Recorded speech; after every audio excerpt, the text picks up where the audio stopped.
keywords, while there's other people that write like a whole journal, 5 pages worth of what one card means. So yes, you're right. The tarot does have a lot of depth. It has a lot of interpretation. It leaves like a lot of room for interpretation for somebody to be able to figure out what the card means, and every card means something on different situations. The Hermit can mean something totally different when it comes to love, health, money, family, children. So there's that much depth in the tarot cards, and even one single card, there's like so much depth, so much interpretation.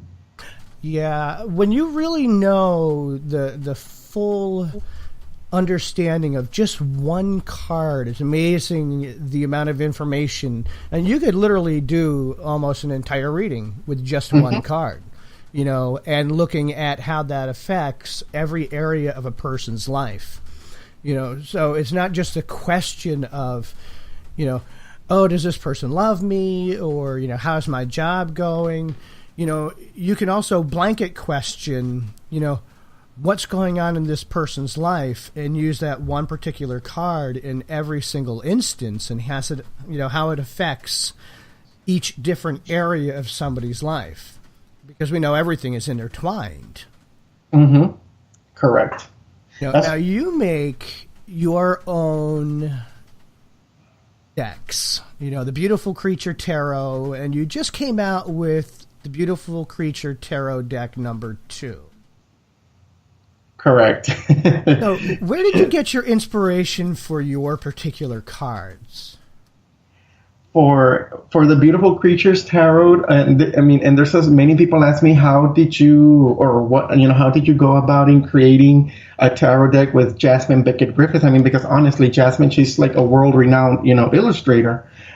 She's known for her art, for the big bubbly-headed, big-eyed, female characters. And so actually, after I was working with tarot, my first oracle deck was one called, it's very famous. We have it here in Spain and Latin America. It's called La Baraja Española, which is Spanish poker cards. Basically like the English poker cards, but in this one, it has like wands, cups, coins, and swords. And it just has the page, the king, and the queen. So, and then after that one, I started looking at Jasmine's oracle decks, and I just fell in love with her artwork. Like, the first oracle deck that I got from her was the Oracle of Shadows and Lights, and I just fell completely in love, and I said, you know what, I am going to work with her one day. I'm going to go ahead and work with her if it's the last thing I do.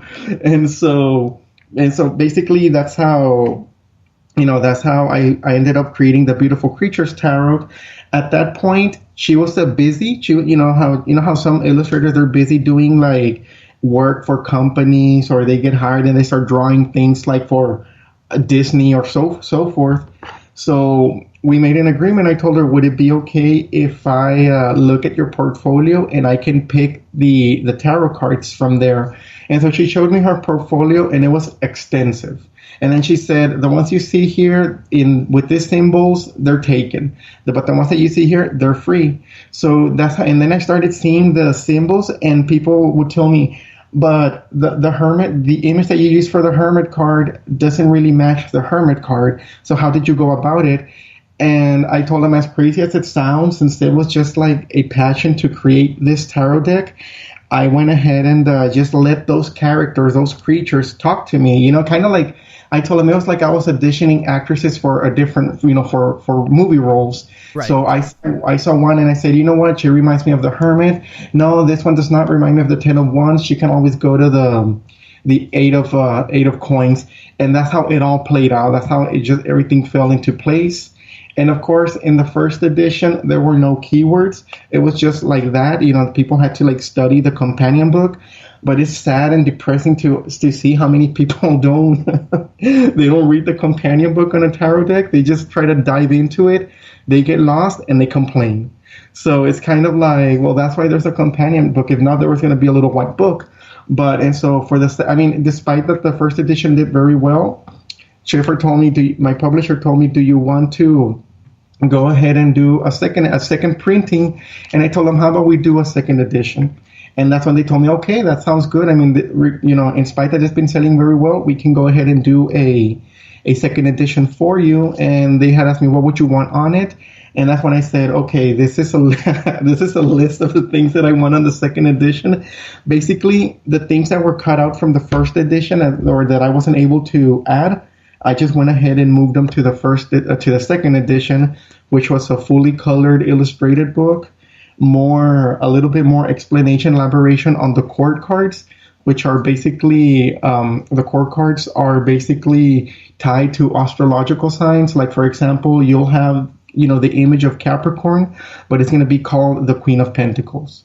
So that's how the tarot deck plays with the court card. So there's even more, a little bit extensive elaboration. There were 6 spreads in the companion book in the first edition. So there was 10. So for the second edition, I ended up adding 6 more. So that makes it a total of 16 tarot spreads just for a companion book. And of course, another page clarifying and letting people know that the images in this tarot deck are not found in any of Jasmine Griffith's oracle decks, because there was a lot of people that were saying, I've seen this image before, and I've seen this one too, and this one made an appearance in the Oracle of Water and Mermaids or so forth.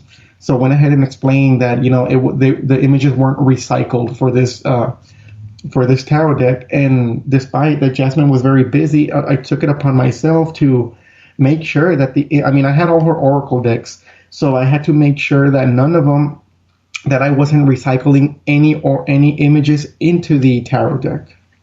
So, and for the second edition, since people were complaining that they were having a hard time interpreting the cards, that like the Five of Pentacles didn't look like the original Five of Pentacles, I made it easy for everybody and just slapped keywords on all the cards, which was just to make it easier for them. And basically that's it. And also the purple foil around the cards, it's never been done before. It's always been pewter or gilded, gold or silver. And then Schiffer came up with the idea of adding, I told them if they can go ahead and add silver or gold, and they said, how about we make it purple, violet, so it could stand out more. And many people complimented on that, saying that purple, of course, it's the color of witches, it's the color of psychics, the third eye, and so forth.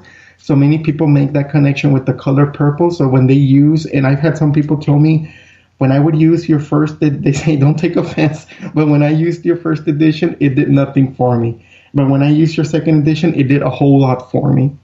And basically, and that's good to know that, that people open, or they're susceptible to saying that a color, it's just amazing how they say that a color opens up their mind and their psyche and so forth. Right. And I think it's important from a publishing standpoint, to make sure that you are listening to the people that are purchasing your products. Like myself, I always have issues with cards that have keywords, because I find, as a very intuitive reader, that it distracts me, from looking at a card and pulling from my intuition, because my eye automatically goes to keyword. Right. So for me, there's a place for both, and for intuitive readers, I think it's, better not having keywords. For people that, need the reminders, they need to, when they're learning and they want to know and get more in-depth information, they have something quick they can look at as a reminder that, hey, this has to do with this particular subject. Then they can start looking at the imagery for the different intuitive meanings that they see and that they can pull from the card. Because, 78 cards, plus 2 in the new edition, because I think you said you added a couple. There are actually 5 new images. I forgot to point that out. There's 5 new images. 4 of them are for the cards, and 1 of them is for the back of the image, just to distinguish it from the first edition, make it, somewhat totally different. And of course, there was some complaints that in the first edition, the lovers card was very off-putting because it's not two people embracing, it's not two people holding hands. And I learning tarot, I never saw the lovers card as being, lovers or somebody that loves each other. I've always saw it as a sacrifice or choices. That's just my interpretation. So when I saw the image for the first edition, it was a knight and a princess, and they were like a few feet away from each other, and the princess was looking down at the floor, not so quite happy, and the prince was looking up in the air, and many people just started to complain, nag, and whine about it. So I said, okay, so I see that many people nowadays, especially for tarot, they're traditionalists. They like to stick to tradition with things that they are familiar with. So I listened to comments and so forth, and for the lovers card, it's a totally different image. It's an image, okay, at the top, there's like a little, there's a drawing of course, of Jasmine's signature characters. And on the left-hand side, there's some priestess or somebody pointing at the lovers. And this is so ironic because, the first image went from two couples separated that they didn't want to be like near each other. And in this one, you see like this female, she has like the female body, but she has her legs and arms there, and she has a tail of a lion, and her legs and arms look like lions. And then you see this man, very muscular man, wearing a loincloth. And so he's like looking at the priestess, and you see the female lion just grasping to him passionately, like sinking her claws in his flesh, not wanting to let go from him. So I said, how's that for the lover's card then?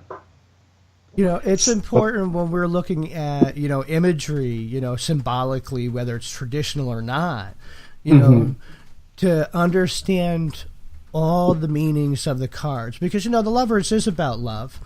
It's also about choices that you make. It's also about passion. Sometimes it's not healthy.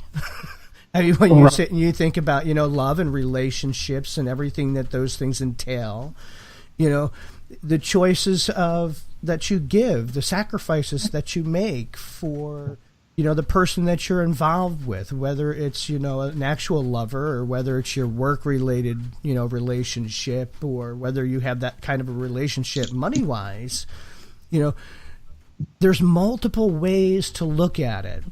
And, I know that there are the die-hard traditionalists, and I love die-hard traditionalists. I also love people that are fluid and open and love to experience new things and see things from completely different angles, and yet still embody, the same meanings that an image or a card has carried for, ages. Right. And I would say between being a traditionalist or being the latter, I would say that I am I'm more open to new images. I have like so many tarot decks, and you look at one tarot deck and you look at the other, and they are nothing alike in imagery. They are nothing alike. Even the companion books are nothing alike. So I tend to be more open-minded and like to try new things, because if I stick to the same thing over and over, it just becomes redundant and it becomes very boring. Yeah, like life, I think variety is a phenomenal and an awesome thing, especially when it comes to decks. Everybody is different. Everybody has different personalities, different traits, and I think cards also, reflect a person too. They reflect that person's traits and characteristics and their mind, their spirit, their embodiment. And I think every deck has its own spirit. And there are, just like so many different people, there are so many different types of decks that are going to, attach themselves, is the way I call it, to particular kinds of people, because it's not all, this is the only thing you can do. This is the only images you can use, which for a lot of people can be offsetting, because we all have different experiences and connect in certain ways. And some decks I can't connect with at all. Other decks I can open up even on a new system that I've never read, and I can just read. Because, you work with what you're in tune to. Right. Working with a tarot deck or an oracle deck is kind of like meeting a person.